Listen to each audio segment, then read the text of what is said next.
आवाज ओवरड्राइव। मैं हूं दीपाली राणा और इस हफ्ते आवाज ओवरड्राइव में हम आपको दिखाएंगे टाटा कर्व ईवी या एमजी विंडसर, कॉम्पैक्ट सेडान में बेस्ट कौन,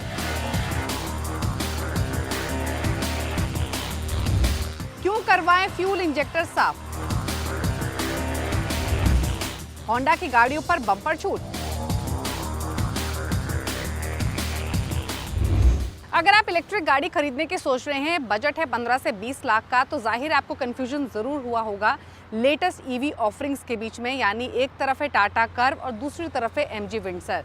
तो एक एक्सक्लूसिव कंपैरिजन हम आपके लिए लेकर आए हैं ताकि आपका हर तरीके से कंफ्यूजन दूर हो सके और आप ये जान सकें कि इन दोनों में से आपके लिए कौन सी है बेस्ट।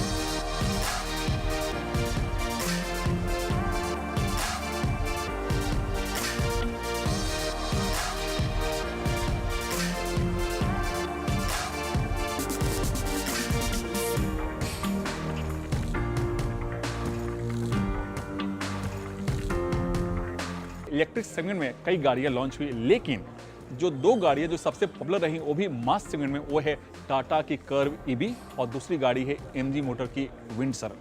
और ये दोनों गाड़ियां ईवी के बाजार में एक अलग जगह बनाई। लेकिन लोगों के मन में एक सबसे बड़ा सवाल है कि इन दोनों में से कौन सी गाड़ी ली जाए, क्योंकि प्राइस बैंड और फीचर्स के लिहाज से दोनों गाड़ियां करीब करीब एक समान हैं। ऐसे में अगर आप भी तय नहीं कर पा रहे हैं कि इनमें से कौन सी गाड़ी ली जाए, तो स्टोरी देखिए और फिर तय कीजिए कि इनमें से कौन सी गाड़ी आपके लिए बेहतर है। तो सबसे पहले शुरुआत करते हैं इनके स्टाइल और लुक से। और एक कंपनी के पोर्टफोलियो में 5वीं इलेक्ट्रिक कार है और कंपनी इसे कूपे स्टाइल वाली एसयूवी कहती है।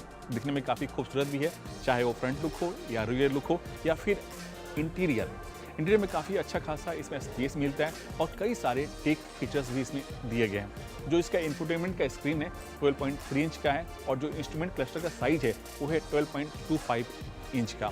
और इसके जो सीट हैं वो काफ़ी कंफर्टेबल हैं और इसमें पैनोरामिक सनरूफ भी दिया गया है।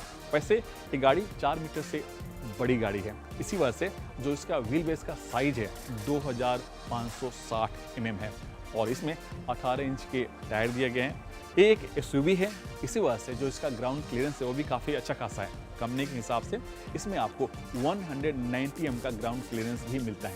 एमजी विंडसर की बात करें तो ये एमजी के पोर्टफोलियो में तीसरी कार है। जी हाँ, कॉमेट, जेडएस और विंडसर।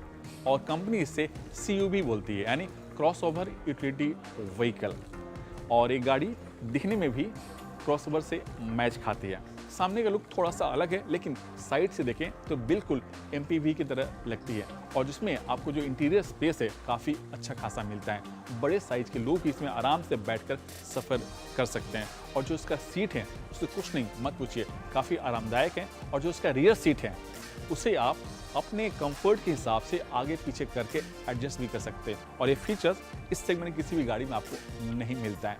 और जो इसका जो फ्रंट जो डैशबोर्ड है उसमें आपको 15.6 इंच का इंफोटेनमेंट स्क्रीन साइज मिलता है, जो टाटा कर्व से थोड़ी सी बड़ी है। लेकिन जो ड्राइवर डिस्प्ले है, जिसे हम इंस्ट्रूमेंट क्लस्टर बोलते हैं, उसका साइज है 8.8 इंच। ये गाड़ी 4 मीटर थोड़ी सी बड़ी है, इसीलिए जो इसका व्हील बेस का साइज है 2700 mm, यानी व्हील बेस के मामले में भी ये टाटा कर्व से थोड़ी सी आगे है। और जो इसमें टॉप वेरिएंट है उसमें आपको 18 इंच का टायर मिलता है और ये सीयूवी है, यानी एक क्रॉसओवर यूटिलिटी व्हीकल है। इसी वजह से जो इसका ग्राउंड क्लियरेंस है वो इंडियन रोड के हिसाब से काफ़ी अच्छा खासा है। 186 mm का इसमें ग्राउंड क्लियरेंस भी मिलता है। ये दोनों गाड़ियाँ ईवी सेगमेंट की हैं, लेकिन एक एसयूवी है तो दूसरा है यूटिलिटी व्हीकल।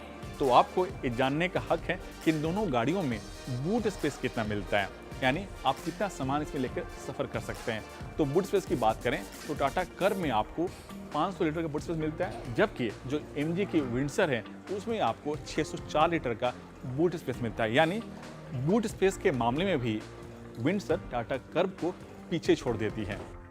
ईवी है तो सबसे पहले आपके मन में सवाल उठता है कि इनकी रेंज कितनी है। तो रेंज की बात करें तो जो टाटा कर्व ईवी है उसकी रेंज है 45 किलोवाट बैटरी पैक वाली 502 किलोमीटर, वो भी टेस्ट कंडीशन में। जबकि जो एमजी मोटर की जो विंडसर है, कंपनी का दावा है जो इसकी रेंज है 32 किलोमीटर। यानी रेंज के मामले में टाटा की जो कर्व है वो विंडसर को पीछे छोड़ देती है। लेकिन ये जो रेंज है ये टेस्ट कंडीशन की रेंज है, हो सकता है कि आपको रियल वर्ल्ड में कुछ और मिले।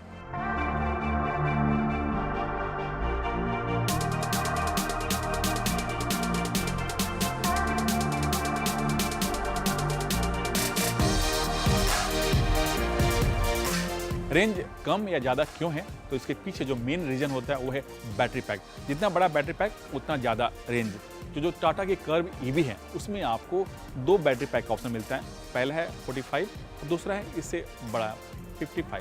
लेकिन हम बात करेंगे 45 किलोवाट का। वहीं दूसरी तरफ जो MG मोटर की जो विंडसर है उसमें आपको 38 किलोवाट का बैटरी पैक मिलता है। इसी वजह से रेंज के मामले में इन दोनों गाड़ियों में थोड़ी सी फ़र्क है।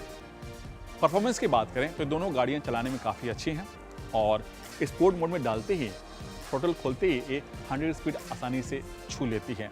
और जो टाटा कर्व है इसमें आपको थोड़ा सा पावरफुल मोटर मिलता है। जी हाँ, 110 किलोवाट का मोटर मिलता है। इसी वजह से जो इसका बैटरी पैक के साथ जो इसका पावर आउटपुट है वो है 148 bhp और टॉर्क 215 न्यूटन मीटर मिलता है। वहीं जो MG मोटर की जो विंडसर है उसमें आपको 100 किलोवाट का मोटर लगा हुआ है और जो उसका पावर है यानी जो bhp है 138 bhp और टॉर्क करीब 200 न्यूटन मीटर। और इसी वजह से जो टाटा की कर्व ईवी है परफॉर्मेंस के मामले में, स्पीड के मामले में विंडसर को पीछे छोड़ देती है, क्योंकि ये 9 सेकंड में 100 स्पीड छू लेती है। सेफ्टी फीचर्स की बात करें तो दोनों गाड़ियों में आपको 6 एयरबैग, ADAS, ये सारे फीचर्स आपको दोनों गाड़ियों में मिलते हैं। अब सबसे अहम बात कीमत। तो जो टाटा कर्व है उसकी जो कीमत शुरुआत होती है 17,49,000 से 45 किलोवाट बैटरी पैक के साथ, और जो उसकी टॉप मॉडल है यानी 45 किलोवाट बैटरी पैक के साथ उसकी कीमत है 19,49,000 रुपया। वहीं जो MG मोटर की विंडसर है उसकी कीमत जो शुरुआत होती है 13,49,000 से और जो टॉप मॉडल उसकी कीमत है 15,49,000 रुपया। वहीं जो MG मोटर की विंडसर है उसमें आपको बास बैटरी एज ए सर्विस के तौर पर भी मिलता है। इसी वजह से जो इसकी सेल है इन दिनों काफ़ी बेहतर हो गई है।